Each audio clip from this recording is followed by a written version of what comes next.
Terminó 2020, el año más largo y más difícil, un año de pandemia, de crisis social y económica. En enero nunca nos imaginamos lo que iba a ocurrir.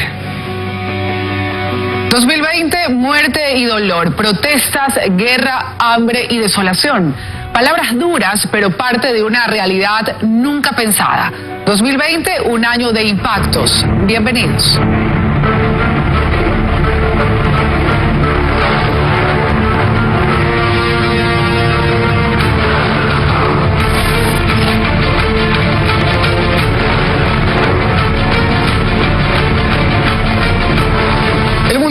Casi 68 millones de contagios de coronavirus y medio millón de personas fallecidas.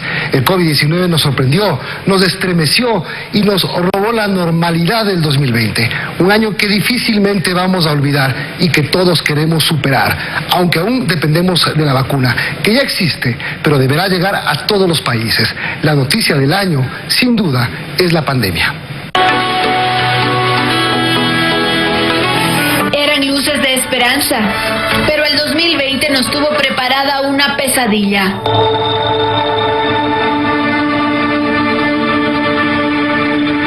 Aquí en Wuhan empezó todo. En esta ciudad se reportó el primer caso de coronavirus a finales de 2019, pero no fue sino hasta el 7 de enero de 2020 que el virus fue identificado.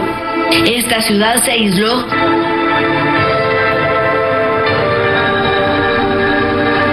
Todos estaban encerrados, pero el virus fue más rápido y contagió al mundo en un abrir y cerrar de ojos. Los hospitales colapsaron y algunos no llegaron a recibir atención. El número de contagiados y fallecidos empezaba a crecer rápidamente. En Wuhan se tomaron medidas rápidas. Una de esas, la construcción de un hospital en 10 días, que el mundo miró con admiración y temor.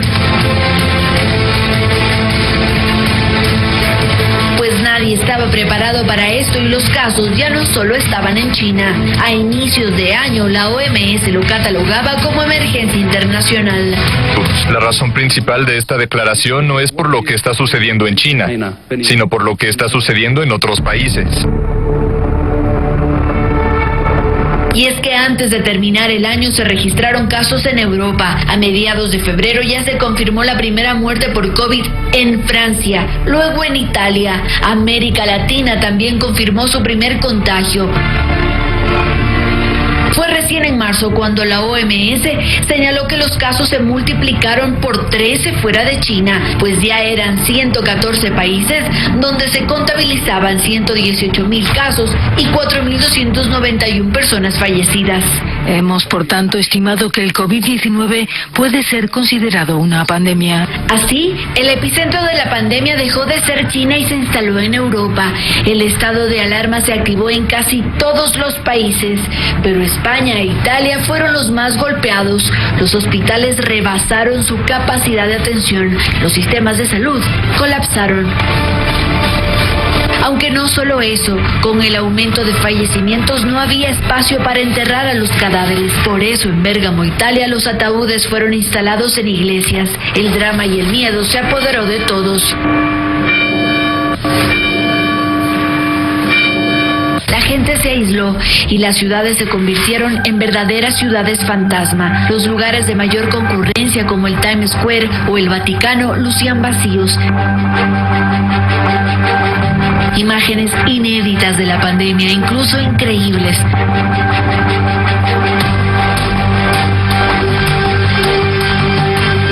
Aunque esta situación la aprovecharon los animales, que empezaron a tomarse las ciudades que estaban desiertas. En abril, los contagios superaron el 1.000.000 en todo el mundo. En Estados Unidos se registró un aceleramiento de los contagios. Nueva York empezó a desbordarse por el número de casos y también por el número de fallecidos. Mientras la situación se agudizaba, en estados como el de Florida se bajó la intensidad de las medidas e hizo que la gente no tenga los cuidados y se contagie. Incluso hubo protestas para que no se regrese al aislamiento en ese país. Si me da el corona, me da el corona. Eso no me va a quitar las ganas de fiesta. Mientras en Sudamérica los países seguían confinados y con los casos creciendo exponencialmente, convirtiéndose así en el nuevo epicentro de la pandemia, sobre todo en Brasil, donde los contagios se contaban por miles y los cementerios colapsaron. Por eso se buscaron espacios para enterrar a las víctimas del COVID-19. En Villa Formosa, en Sao Paulo, se abrieron miles de fosas. Mientras tanto, China ya no reportó casos de coronavirus. Se aprestaron a regresar a la normalidad. En Europa, tras 3 meses de confinamiento, empezaron la desescalada de las medidas. Los bares y restaurantes durante el verano lucieron llenos de gente que no respetó el distanciamiento ni usó la mascarilla. A la vez, se tomaron nuevas medidas para reactivar la economía que se vio gravemente afectada. Mientras tanto, en América Latina, el confinamiento empezó a alargarse un poco más, pues los casos no dejaban de crecer, y con ello, los reclamos de la gente que exigía salir a trabajar. El presidente ganan su plata y nosotros nada, nos encierran. Me da una sensación que estamos presos acá adentro ahora. En junio, Estados Unidos ya contabilizaba 2,5 millones de contagios. Le seguía Brasil, Perú y Colombia entre los más afectados del mundo.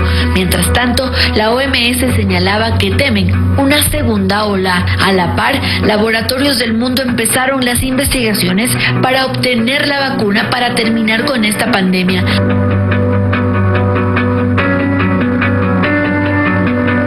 Brasil superó los 2 millones de contagios, aunque en el mes de septiembre la India se convirtió en el segundo país con más casos de COVID-19. Se tomaron medidas más fuertes contra quienes no cumplieron con las disposiciones de las autoridades.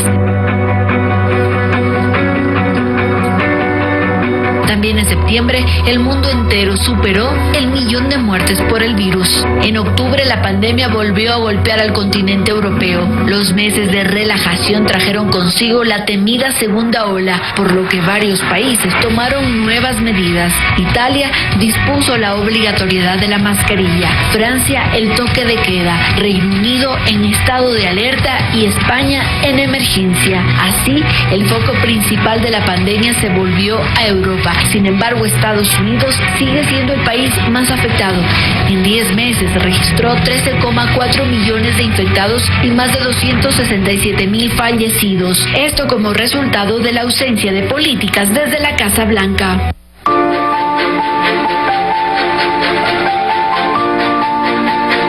Con las cifras en contra llegó noviembre, donde las grandes farmacéuticas y laboratorios del mundo empezaron la carrera por la vacuna. Pfizer, Moderna, AstraZeneca, Sputnik V informaron que tenían un alto porcentaje de eficacia. En la segunda semana de diciembre, Reino Unido fue el primer país en empezar la vacunación de la población.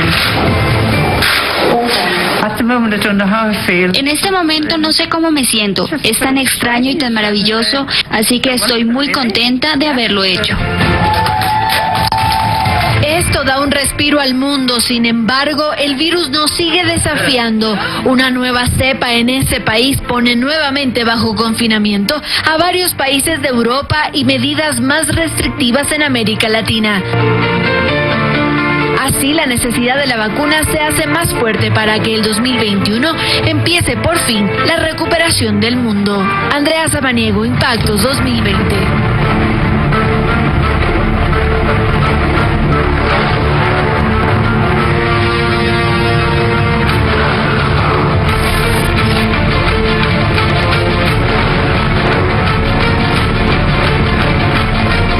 En Ecuador, la crisis del COVID-19 no tuvo una comparación histórica con ningún hecho como en otros países.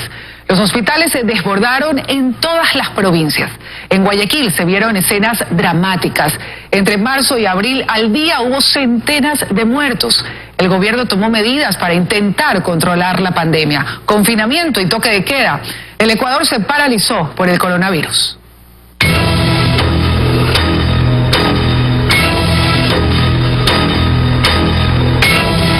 Parecía un hecho lejano, del que quizás solo nos enteraríamos por la prensa internacional y las redes sociales, pero no.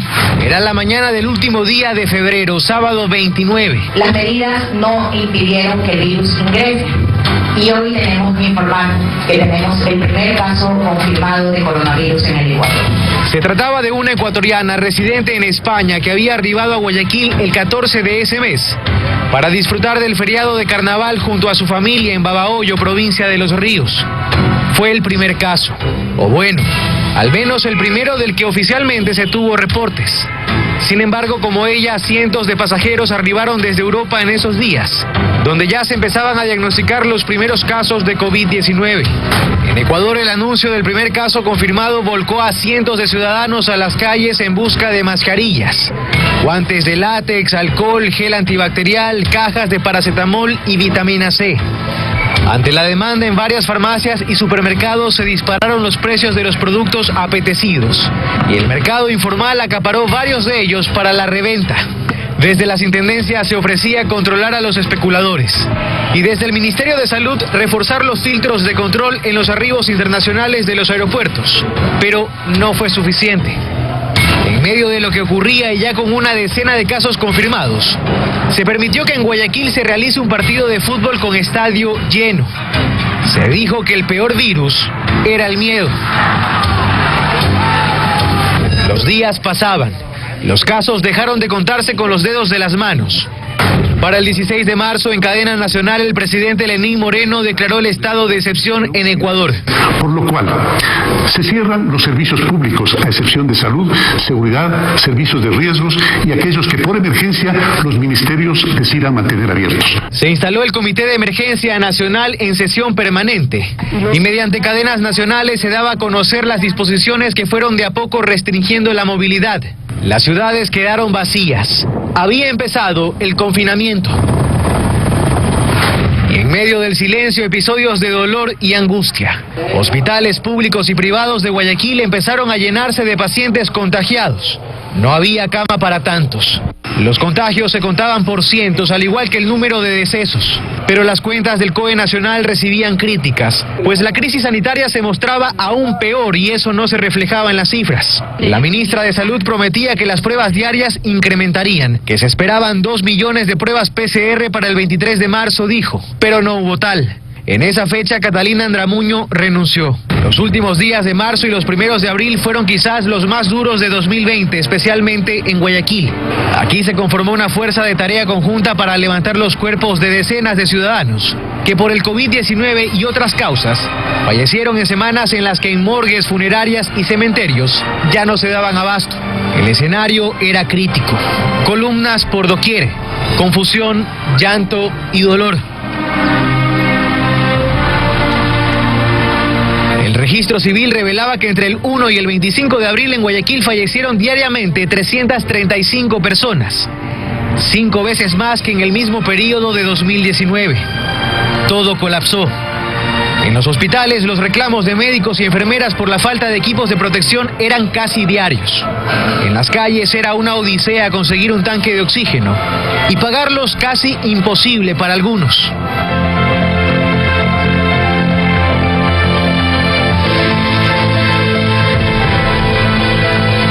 El confinamiento mostraba distintas caras. En los estratos populares quizás la peor de ellas.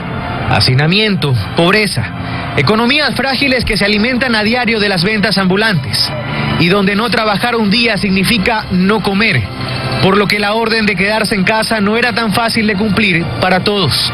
Y es que la crisis sanitaria mutó y se transformó también en una crisis económica. Varias empresas quebraron. Hubo despidos. En abril, además, el Comité de Emergencia Nacional anunció que en el país entraría en vigencia un sistema de semaforización, en el que todos los cantones empezarían en color rojo. Es decir, con el máximo de restricciones posibles. En mayo, el rápido incremento de casos de COVID-19 en Quito llamaba la atención de las autoridades capitalinas, que, pendientes de lo ocurrido en Guayaquil, habían desplegado un importante contingente para atender a la gente en caso de que su sistema de salud también colapse. Pero como en otras partes del país y, claro, del mundo, los esfuerzos sirvieron para contener la velocidad del ascenso, pero hubo pacientes por miles, fallecidos y mucha incertidumbre. A finales de ese mes, Guayaquil pasó a semáforo amarillo, con lo que se permitió la apertura de locales comerciales con aforo limitado y la disminución de las horas de toque de queda. Quito y Guayaquil reabrieron sus aeropuertos que habían permanecido cerrados durante 3 meses. Muchos compatriotas que no habían podido regresar al país finalmente lo hicieron, en medio de estrictos protocolos que incluso los obligaba a cumplir con un aislamiento preventivo de 15 días. El 3 de junio la capital también pasó a semáforo amarillo en medio de críticas, pues ante el aumento acelerado de casos, hubo quienes pensaron que era una mala decisión. Julio y Ecuador ya alcanzaba los 80.000 contagios confirmados según cifras oficiales. La mayoría se concentraba en Quito, que para entonces ya había superado a Guayaquil en el número de casos. Pero la pandemia no fue ajena en provincias como Manabí, Santo Domingo, Azuay, Esmeraldas, El Oro y Los Ríos, que ocupaban en ese orden los puestos entre las localidades con mayores contagios. En Guayaquil hubo feriado por la fundación de la ciudad y claro, como se esperaba, no hubo eventos masivos. De igual forma, en agosto a nivel nacional hubo 4 días de asueto por las fiestas de independencia. Y los cantones que subsisten principalmente del turismo colocaban sus propias reglas para poder balancearse entre el cuidado de la salud y la reactivación económica. En septiembre terminó el estado de excepción que había regido desde el 16 de marzo. Se resolvió mantener cerradas las fronteras terrestres y prohibidos los espectáculos públicos. Para entonces, desde el Ministerio de Salud Pública se aseguraba que la pandemia había sido parcialmente controlada en el país. Pero en los hospitales a nivel nacional había preocupación porque casi todas las camas de las unidades de cuidados intensivos estaban ocupadas. Y mientras en las casas de salud estaban quienes batallaban por sus vidas afuera de ellas. Aglomeraciones, fiestas clandestinas, operativos y campañas de concientización. Para octubre se contaban 168.000 contagios y 8.357 fallecidos en el contexto de la pandemia. Hubo feriado nacional ese mes, en noviembre también, pero en ese lapso hubo un anuncio que dio esperanza.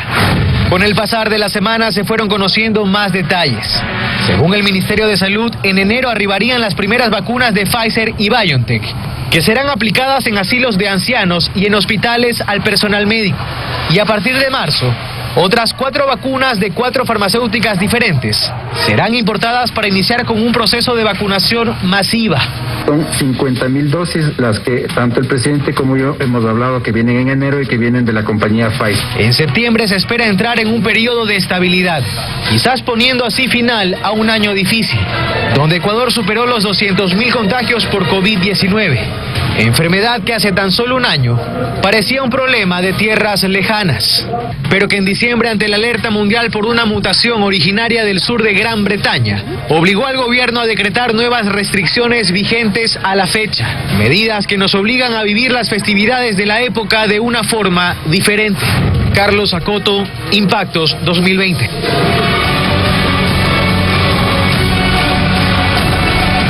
Impactos 2020.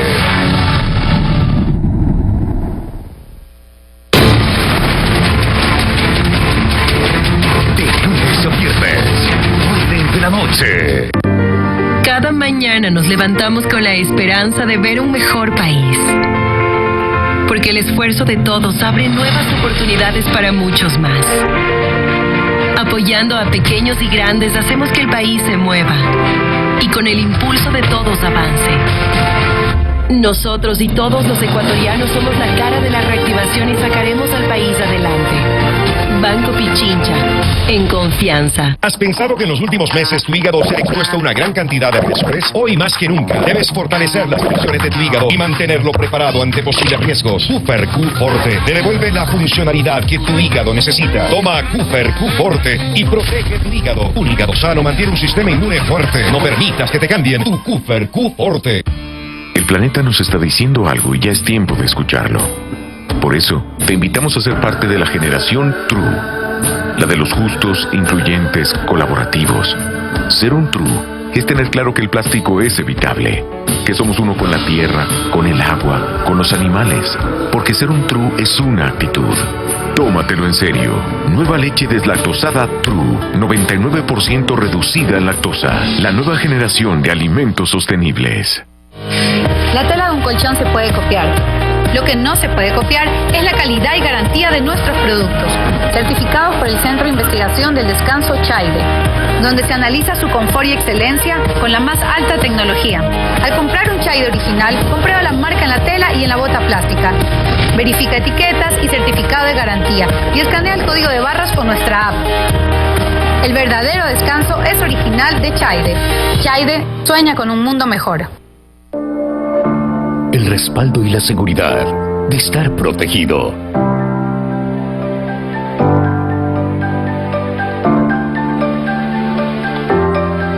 Latinas Seguros.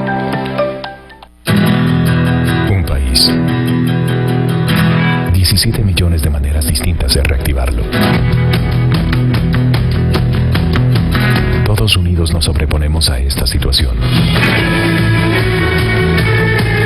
Estamos en modo Ecuador.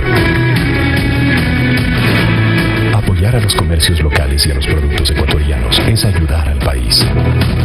Diners Club, unión sin límites. Nunca tuviste sueños pequeños. Nosotros tampoco. Por eso, tienes una universidad que, al igual que tú, no tiene barreras. Y eso nos ha llevado a ser la número 1 en el país en investigación, tecnología y relevancia según el ranking Web of Universities. Uno de los más importantes a nivel mundial. Cuando tú lo haces en grande, nosotros también. Inscríbete en la UTPL y estudia en grande. UTPL. Hagámoslo en grande. De lunes a viernes, 9 de la noche. Impactos 2020.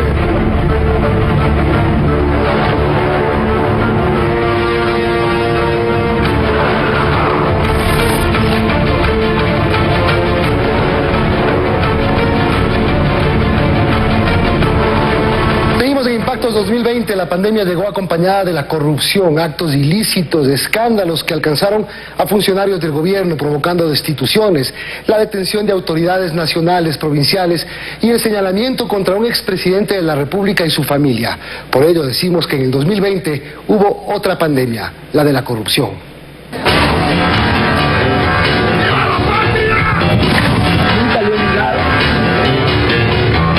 Siempre estuvo allí, pero quizá jamás la vimos tan de frente, tan relacionada con el dolor que dejó en quienes intentaban acceder a un sistema de salud que no respondió y del que irónicamente muchos sacaron millones.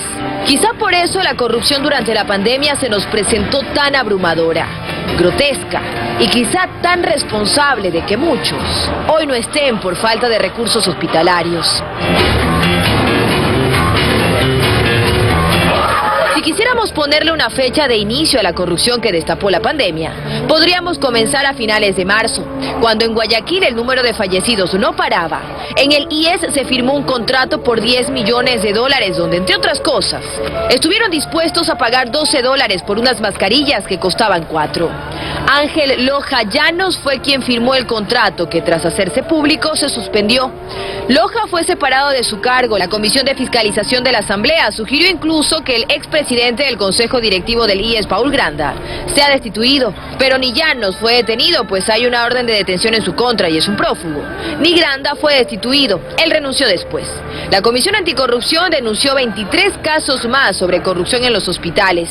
Los contratos sumaban más de $32 millones. El 20 de mayo del 2020, informes de Contraloría revelaron irregularidades en la adquisición de bolsas de cadáveres en los hospitales del IES de Los Ceibos y también del Guasmo Sur.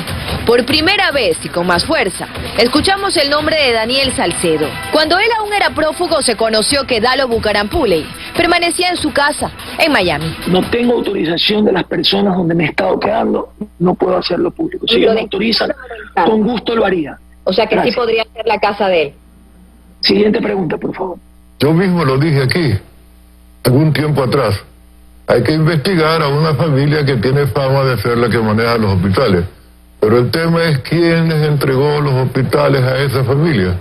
Ahora resulta que los hospitales son como los niños, los traen las cigüeñas.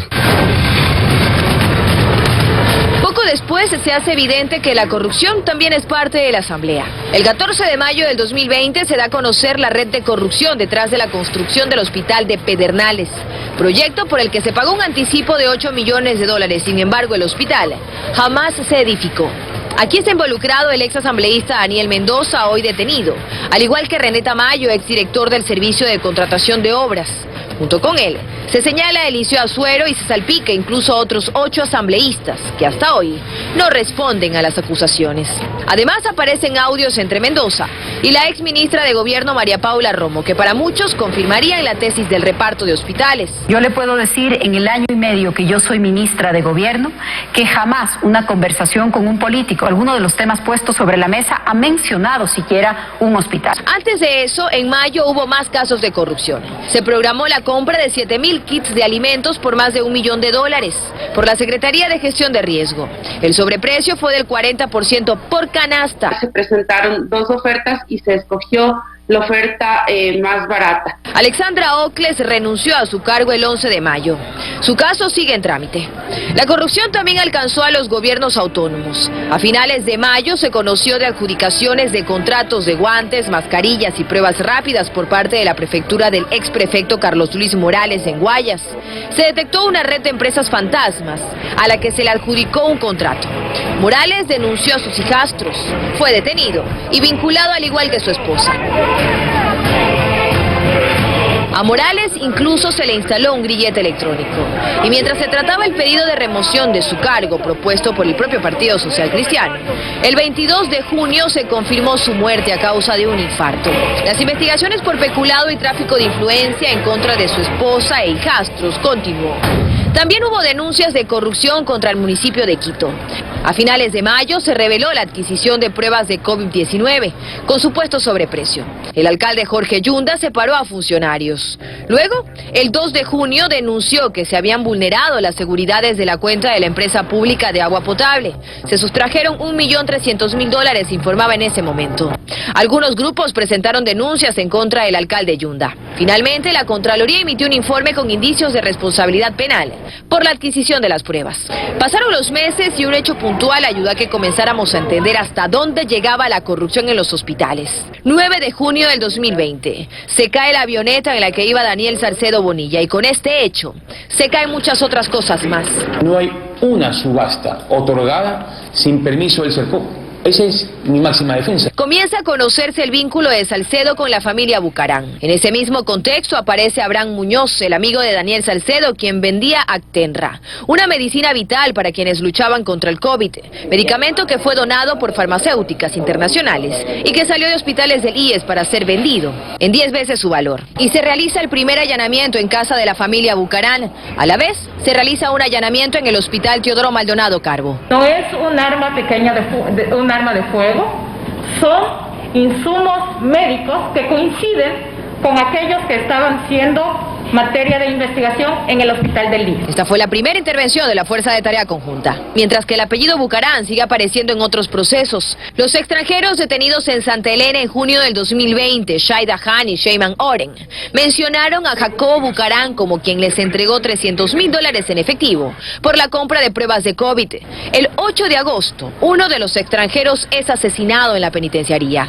Tras conocerse de audios de conversaciones entre él y el expresidente Abdalá Bucarán Ortiz, donde le pedía que no lo lastime, y Bucarán se ofrecía a manejar la justicia en su caso.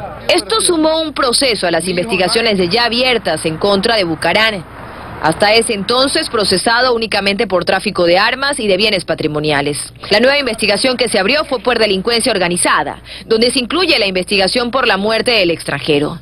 El 25 de septiembre del 2020, Jacobo Bucarán, su hijo, fue detenido en Colombia y expulsado a Ecuador, tras una serie de pedidos que desembocaron en la Corte Nacional de Justicia tras rechazos anteriores.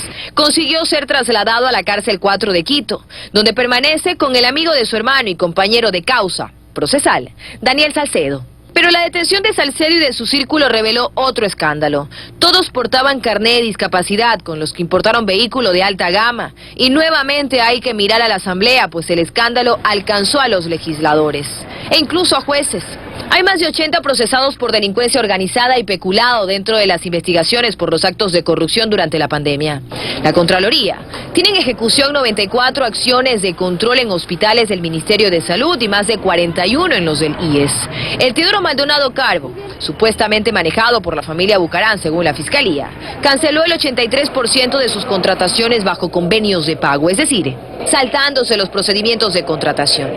A mediados de diciembre se dio la primera sentencia en contra de uno de los procesados por corrupción durante la pandemia. Daniel Salcedo Bonilla fue sentenciado a 4 años de prisión por fraude procesal. Y sin contar la última sentencia, pues no responde a un hecho en sí de corrupción en el sistema hospitalario.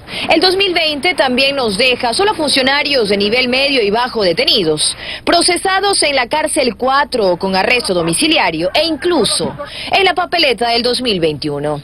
Dayana Monroy, Impactos 2020.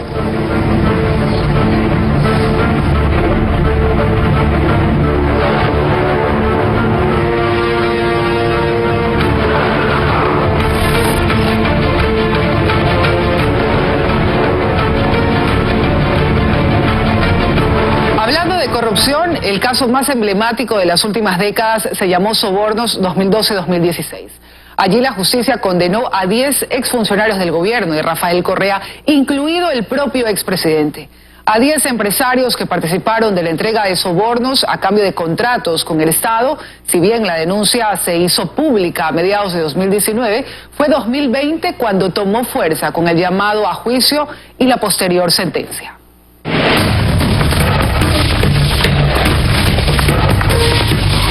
En lo más alto de la pirámide del caso Sobornos, el expresidente Rafael Correa, su vicepresidente Jorge Glass y ministros de Estado cuya participación fue determinante para cerrar el círculo de corrupción que transó la obra pública, a cambio de pago de fiestas y concentraciones políticas de Alianza País como partido de gobierno.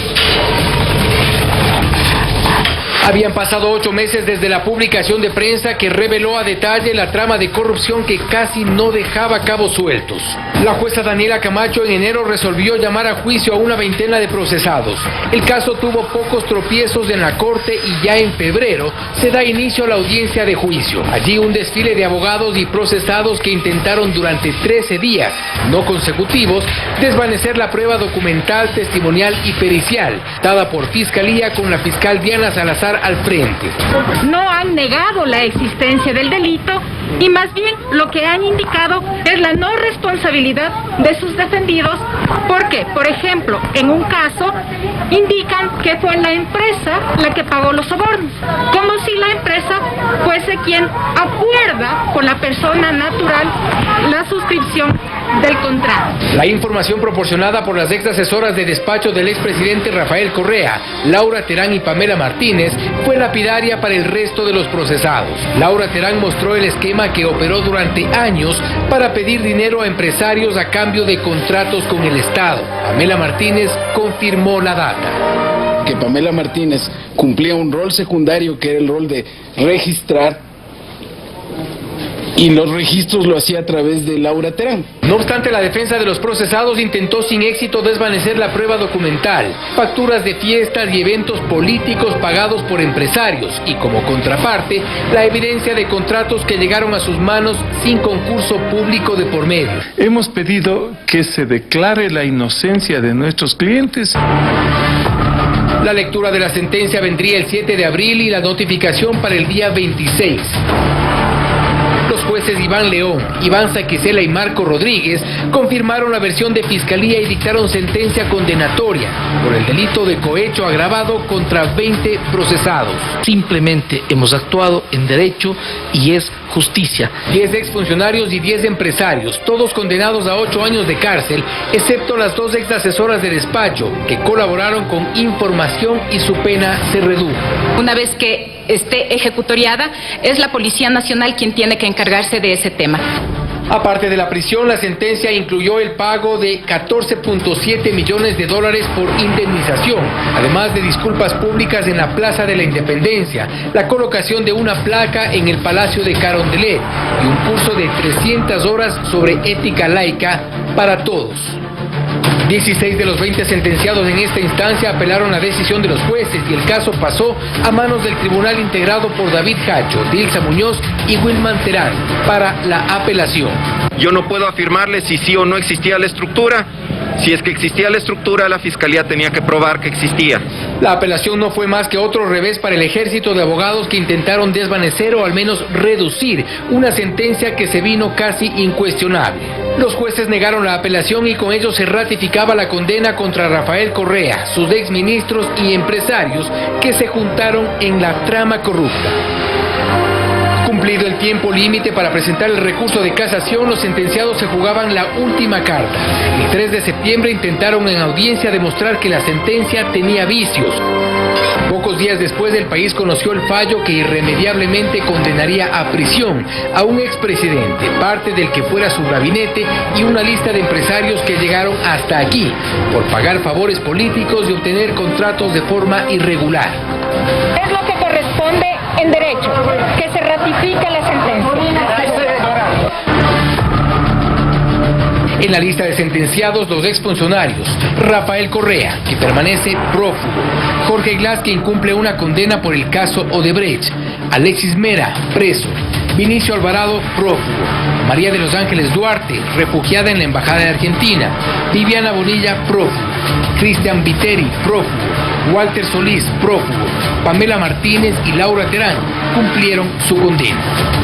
A esta lista se suman los 10 de empresarios. Hasta el cierre de este reportaje, solo Bolívar Sánchez fue detenido, el resto en calidad de prófugos. Fausto Yepes, Impactos 2020. Impactos 2020. Sin senos, si hay paraíso. De lunes a viernes, 10:30 de la noche. La tela de un colchón se puede copiar. Lo que no se puede copiar es la calidad y garantía de nuestros productos, certificados por el Centro de Investigación del Descanso CHAIDE, donde se analiza su confort y excelencia con la más alta tecnología. Al comprar un CHAIDE original, comprueba la marca en la tela y en la bota plástica. Verifica etiquetas y certificado de garantía y escanea el código de barras con nuestra app. El verdadero descanso es original de CHAIDE. CHAIDE sueña con un mundo mejor.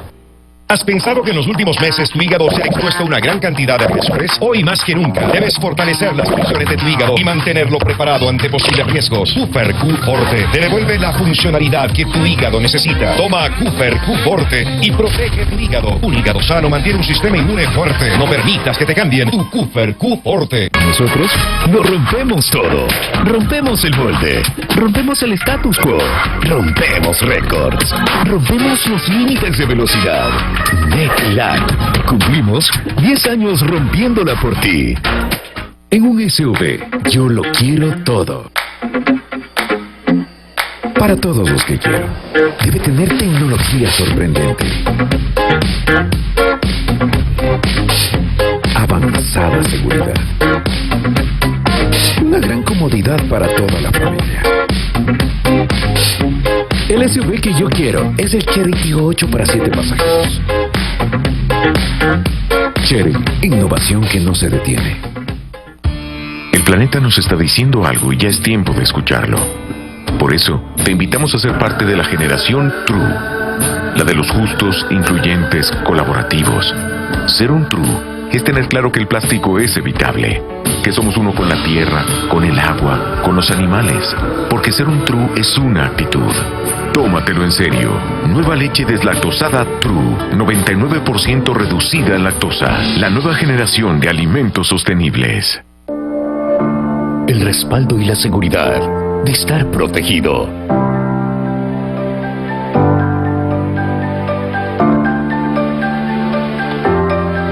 Latinas Seguros.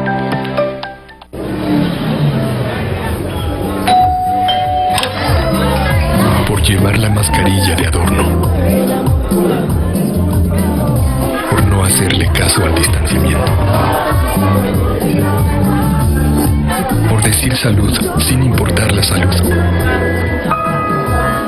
Solo aún fui a apagar las velas del Juancho y terminé apagando la vida de mi abuelita. La pandemia aún no ha acabado. Cuídate, no acabes con tu vida.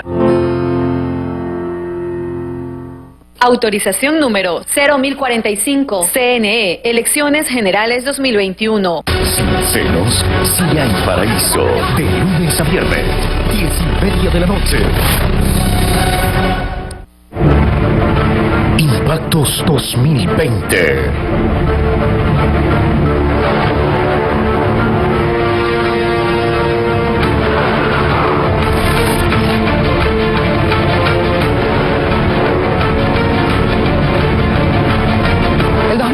Fue marcado políticamente por 4 temas fundamentales: la renuncia de Otto Sonnenholzner a la vicepresidencia de la República y la designación de un cuarto vicepresidente en el mismo gobierno, la censura y destitución de la ministra de Gobierno, el retiro de la política de Jaime Nebot y la dificultad para definir una papeleta presidencial.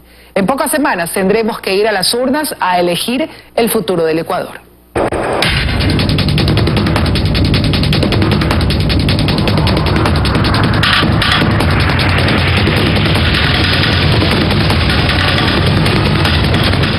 Resuelto no ser candidato a la presidencia de la República.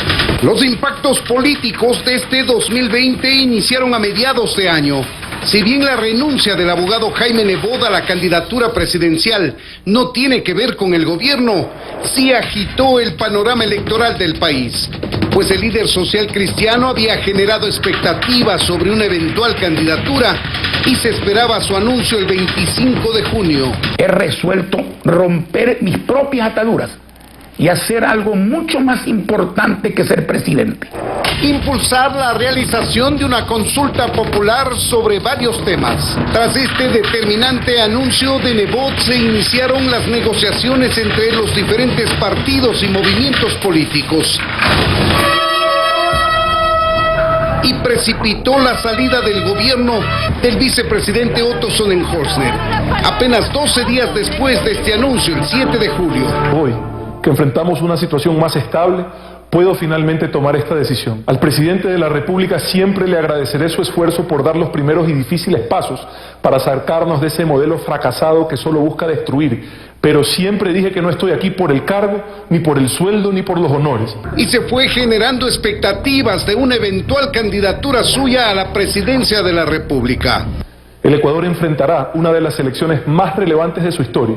Y por ello hoy, el mejor servicio que se puede dar a nuestro país es trabajar en la construcción de un camino que nos lleve lejos de la inequidad, el hambre, el desempleo y la corrupción. Su salida generó una nueva crisis política en el gobierno, pues Sonnenholzner era ya el tercer vicepresidente de la República. El mayor daño que se le ha hecho a la concepción de la ética es haber asociado corrupción con dinero. Cuando no robar, señores, es lo básico. Fue la funcionaria de gobierno de más bajo perfil de la terna que presentó el presidente Moreno para designar vicepresidente de la República. Es tiempo de prudencia. Es tiempo de paciencia. Solo así mantendremos la esperanza de que vendrán días mejores.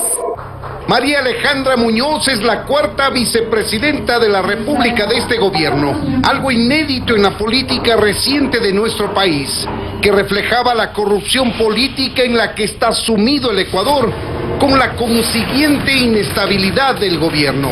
Yo como presidente que me toca conducir esta comisión, he visto que sí existen las causales. Han tomado un pretexto tan delicado como cuestionar la legitimidad de la Policía Nacional para actuar.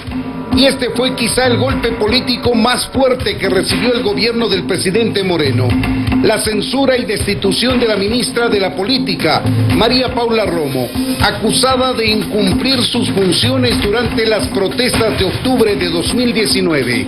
Hay miembros cuyo voto de censura será una condecoración para mí. Los de Coopera, los de Caminosca, los de Samanes, los de la venta del Hotel Quito, los del acuerdo entre privados, los de Odebrecht, los que intentaron dar el golpe de Estado en octubre del año pasado. Si este es el precio a pagar por defender la democracia, lo hago con gusto. El 24 de noviembre, María Paula Romo fue censurada y destituida por una desprestigiada asamblea, con casi el 50% de sus legisladores con cuentas pendientes con la justicia. Todo esto se produjo en medio de un año electoral en el que convenía a todos los sectores políticos marcar distancia con el gobierno, incluso a los propios miembros de Alianza País, cuya candidata presidencial había pedido al presidente Moreno que deje la presidencia de ese movimiento político. Y el proceso electoral arrancó el 17 de septiembre con la convocatoria a elecciones, con un código de la democracia reformado que regresa al voto en plancha y al método de Webster para la adjudicación de escaños. La reforma obliga también a la paridad de género en la conformación de las listas de manera progresiva y a la creación de un nuevo sistema informático para el control del gasto de campaña. De manera inédita se presentaron 17 binomios presidenciales. La calificación del empresario bananero Álvaro Noboa estaba en ciernes. Hasta el cierre de esta edición, el país no contaba con una papeleta presidencial definitiva, y tanto el Consejo Nacional como el Tribunal Contencioso Electoral tenían recursos pendientes por resolver. Así, cerramos un año político convulsionado en el Ecuador, atravesado por la pandemia y el proceso electoral, con una débil imagen y credibilidad del gobierno, una asamblea desprestigiada y una función judicial inundada con casos de corrupción del anterior gobierno. Freddy Paredes, Impactos 2020.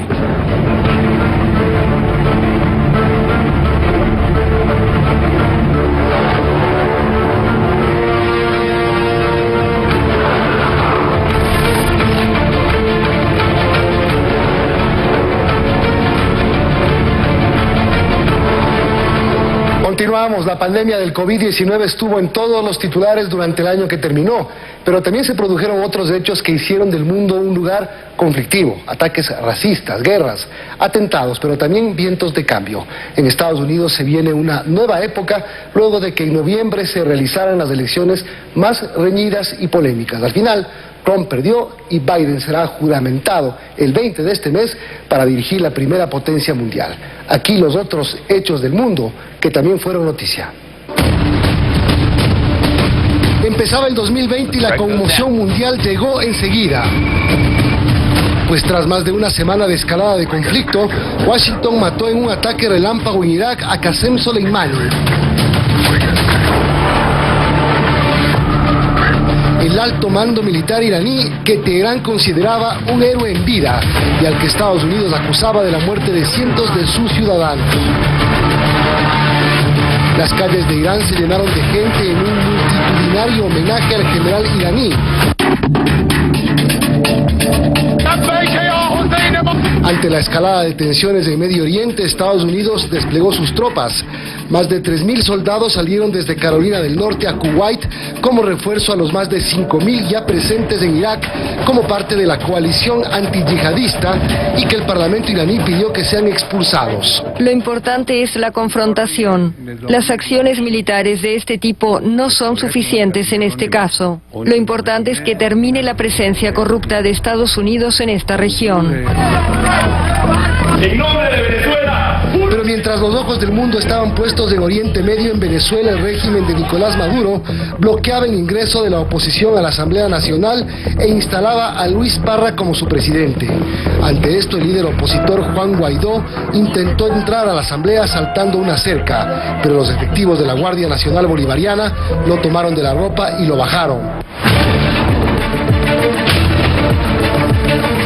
Mientras tanto, en Australia la tierra se quemaba. Cientos de incendios forestales consumieron por meses de hectáreas de bosque.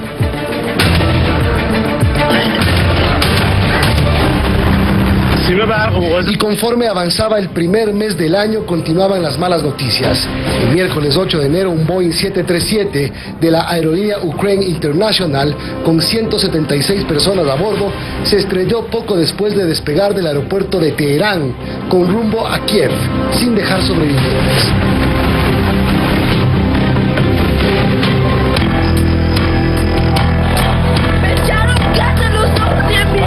Centroamérica, una caravana de inmigrantes salió de Honduras con miles de personas con destino a Estados Unidos. Intentaba entrar a Guatemala. Sin embargo, en su camino hacia la Unión Americana, decenas de personas fueron detenidas como parte de un control fronterizo. Caravanas como esta se vieron a lo largo del año debido a la crisis económica que se agravó por la pandemia del coronavirus. Aquí en Honduras no vivimos, sobrevivimos, entonces sale igual. Da igual morir allá que morir acá. Avanzaba el año y con él las intenciones de Evo Morales de retomar el poder en Bolivia a través de su pupilo Luis Arce, quien fue nombrado como candidato a presidente del Movimiento al Socialismo, MAS.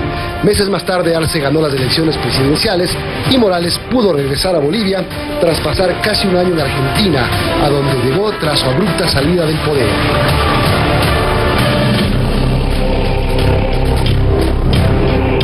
De forma paralela en Estados Unidos, los fanáticos del básquet sufrieron la pérdida de la leyenda de la NBA, Kobe Bryant, en un accidente aéreo. El basquetbolista viajaba con otras 4 personas en su helicóptero privado cuando se desplomó sobre la ciudad de Calabasas, en California. Todos murieron.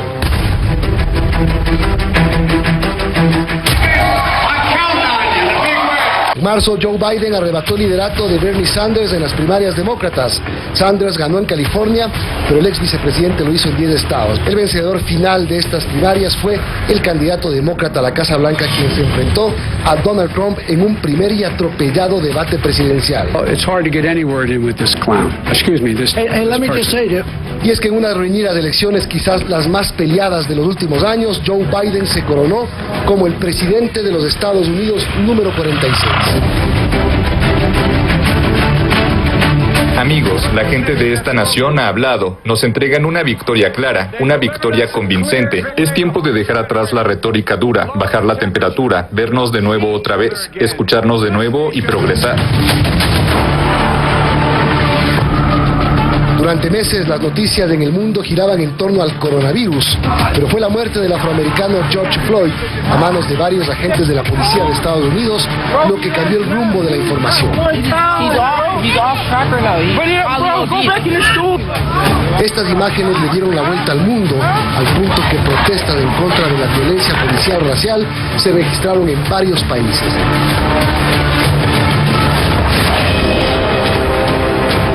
Pero si hubo un hecho que sacudió al mundo, fue un incendio y 2 explosiones posteriores que fueron comparadas con la bomba de Hiroshima, que provocaron que más de 150 personas murieran y más de 5.000 resultaran heridas. Ocurrió en Líbano, en su capital, Beirut. No sé cómo vamos a salir de eso. No lo sabemos. Apenas podíamos sobrevivir antes de la explosión. Y ahora tenemos este desastre. Donde declara la vacancia de la presidencia de la República. Ya de regreso a América, en Perú, el Congreso aprobó la destitución del presidente Martín Vizcarra por incapacidad moral. No nos enteremos de cuáles han sido los motivos de fondo. Tras la destitución de Vizcarra, Manuel Merino asumió la presidencia del país, lo que desencadenó multitudinarias protestas en Lima y otras ciudades exigiendo su renuncia. Fueron las peores protestas de las últimas décadas recordadas en el Perú. A los pocos días, el presidente Merino renunció y en su lugar fue posesionado Francisco Sagasti. Firmado, murió Diego Armando Maradona. Al final del año, un hecho que sacudió al mundo fue sin duda la muerte de Diego Armando Maradona. El astro del fútbol falleció el 25 de noviembre en su residencia de la provincia de Buenos Aires a los 60 años de edad, tras sufrir un paro cardiorrespiratorio. Los restos de Diego Maradona fueron trasladados a la Casa Rosada para ser velado. Diego Maradona ha dado felicidad a su pueblo. Con una pelota hizo feliz a un pueblo. Gente de todas las edades y con niños pequeños acudieron a despedir al ídolo mundial. El gobierno argentino decretó 3 días de luto nacional. Pero el silencio en el interior de la sede presidencial contrasta con la tensión que se vivía en los exteriores.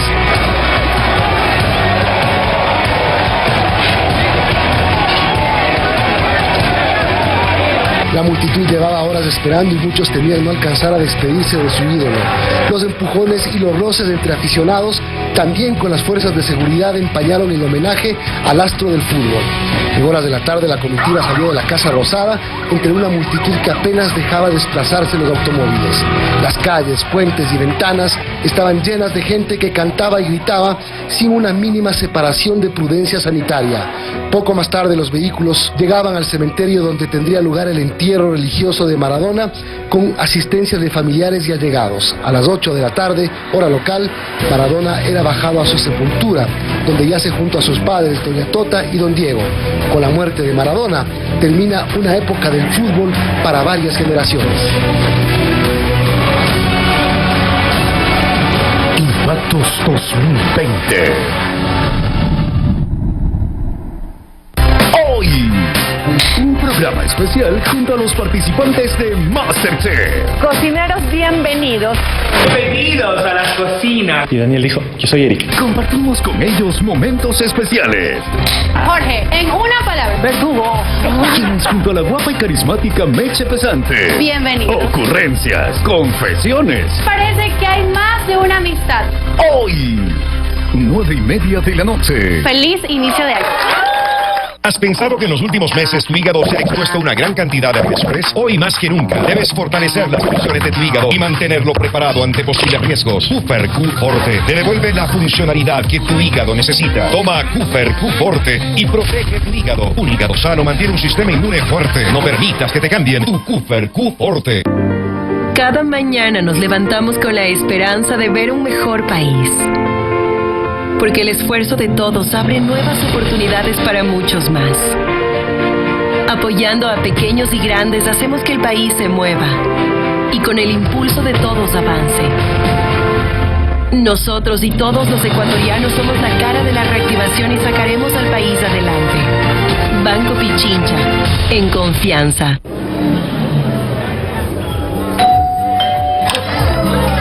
Por llevar la mascarilla de adorno. Por no hacerle caso al distanciamiento. Por decir salud sin importar la salud. Solo aún fui a apagar las velas del Juancho y terminé apagando la vida de mi abuelita. La pandemia aún no ha acabado. Cuídate, no acabes con tu vida. Autorización número 01045, CNE, Elecciones Generales 2021. En un SUV, yo lo quiero todo. Para todos los que quiero. Debe tener tecnología sorprendente. Avanzada seguridad. Una gran comodidad para toda la familia. El SUV que yo quiero es el Chery Tiggo 8 para 7 pasajeros. Chery, innovación que no se detiene. Nunca tuviste sueños pequeños. Nosotros tampoco. Por eso, tienes una universidad que al igual que tú, no tiene barreras. Y eso nos ha llevado a ser la número 1 en el país en investigación, tecnología y relevancia según el ranking Web of Universities. Uno de los más importantes a nivel mundial. Cuando tú lo haces en grande, nosotros también. Inscríbete en la UTPL y estudia en grande. UTPL. Hagámoslo en grande. ¿Has pensado que en los últimos meses tu hígado se ha expuesto a una gran cantidad de riesgos? Hoy más que nunca debes fortalecer las funciones de tu hígado y mantenerlo preparado ante posibles riesgos. Cooper Q Forte te devuelve la funcionalidad que tu hígado necesita. Toma Cooper Q Forte y protege tu hígado. Un hígado sano mantiene un sistema inmune fuerte. No permitas que te cambien tu Cooper Q Forte.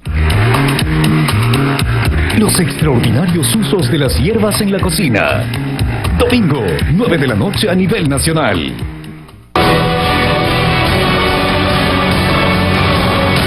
Impactos 2020.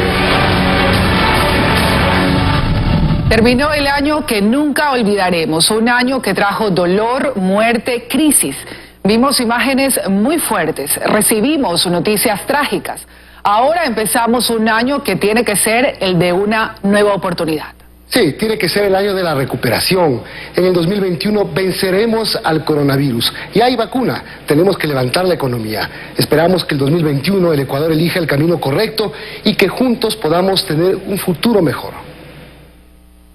Feliz 2021. Nunca olvidemos que el 2020 nos quitó mucho, pero también sacó lo mejor de nosotros. No olvidemos nunca a quienes dieron su vida por nosotros, a quienes cuidaron a nuestros enfermos, a quienes se esforzaron porque hoy estemos todavía aquí, deseando que tengamos días mejores.